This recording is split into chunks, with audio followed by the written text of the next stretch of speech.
how do you transform the enterprise into a high-performance organisation?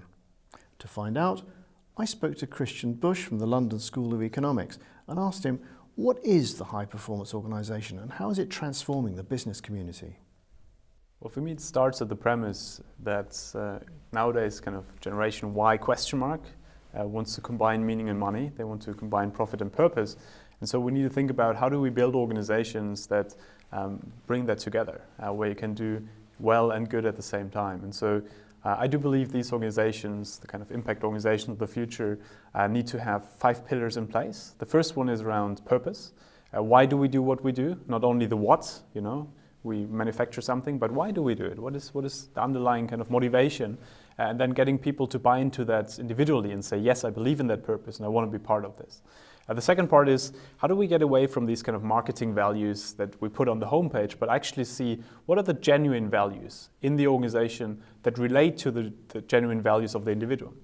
So if reciprocity or something like that is our core value, how do we actually then also integrate that into core recruitment processes? Only people who have that value will be recruited, only people who have that value will be promoted, and most importantly, we will actually incentivize that behavior within the company. So measurement of performance needs to be related to these values as well.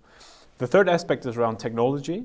So how do we understand technology less as an app or as a solution and more as a platform? So how do we understand as something that empowers people to build things, but also at the same time holds people accountable? So I think social media particularly, if used well, from very simple Facebook groups to other things, actually allows people to be held accountable in ways we haven't seen before by their peers, not only horizontally.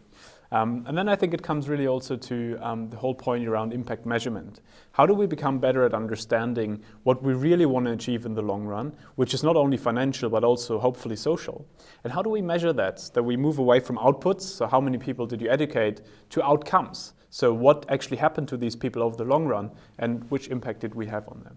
And I think when you wrap all that up, it really comes back to saying if you have these pillars and kind of, from purpose to values to technology to measurement and then to people and leadership. So an enlightened leadership needs to be in place. So you need to, in a way, have a leader that is representing as a role model all these 4 other aspects and that somehow embodies what we just talked about. And I think the problem we see sometimes is the disconnect between what we say and what we do and what our leaders stand for. And I think we need to bring that together, and an impact organization does exactly that.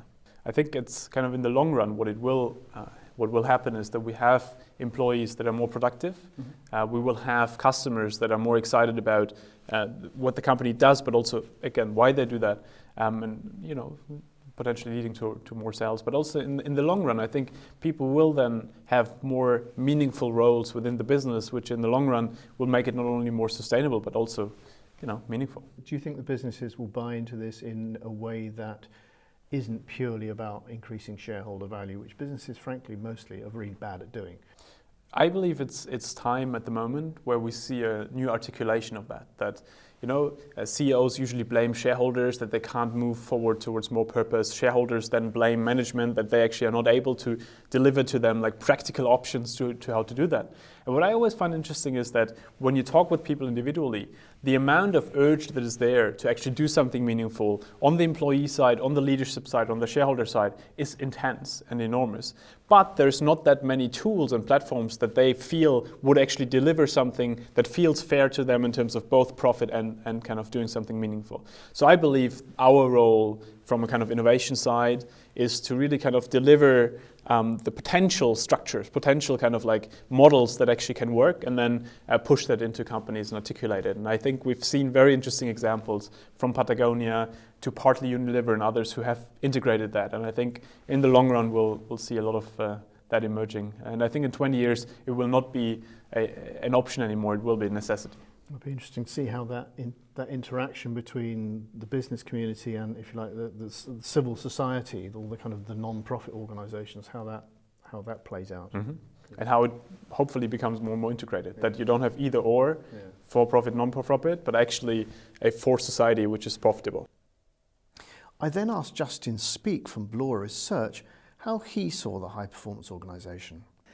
The high-performance organisation of the future we're using the term mutable. There's a constant change to the way an organisation has to react to its environment, its internal environment, its external environment. That's always been true at a level, but technological advances have now matured to the extent you effectively can virtualize any business model. And three guys in a room in Toronto can go and kill a $400 million business line for GE. So going forward, you have to be able to embrace constant change. You have to consider that your people are going to want to work differently in different places, using different employment models. You're going to have to keep changing processes all of the time in order to interact with customers. You're going to have to come up with new consumption models. You have to assume that somebody is more nimble than you, and that if you can't work at lightning speed, or at least just a speed that's fast enough for you to maintain your market share position, then you will end up dying, literally.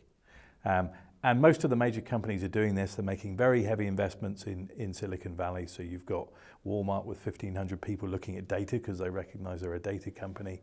You've got somebody like Mercedes following the zip car model as a different form of consumption for buying a car.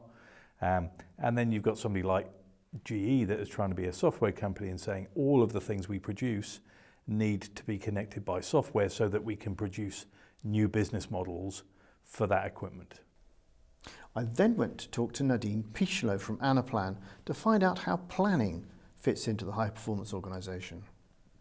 As you know, the business are exposed lately to a lot of volatilities, microeconomics, currencies, politics. So planning is of the utmost importance, to manage your business. What we can see in what is going on is that people use a variety of documents to exchange information because the ERP systems that they use are not fulfilling, the need for ad hoc, productivity information. So we have people using spreadsheet, using Excel, using Word, and just circulating documents through emails to do planning. And that's causing a lot of problem because you end up with version 75 of the SS spreadsheet, that has been exchanged with supply chain, with sales, with HR, with finance, and still you don't know if the document is still the original document. So lots of issues of sharing of information, no real collaboration because it's an iterative process, and then a question of security and auditability of the document. What Anaplan brings to the table is that it's really a collaborative platform on the cloud that enables companies to plan, to collaborate, and to act in real time. So what do I mean by that is that we gather information from the source system, we are on top of it, and we enable people to see the same single source of truth. So whether you are in supply chain, you'll see your inventory data and you'll be able to do your planning on inventory. You're in sales, you'll be able to do your planning on your sales and anticipate, your future. You're in HR, you'll be able to input all the costs of salaries, and headcount. And you are in finance, you'll be able to consolidate all this and see the planning of your company. So I think we really answer to a vast problem, which is very spread, is that people don't use the right tool for planning.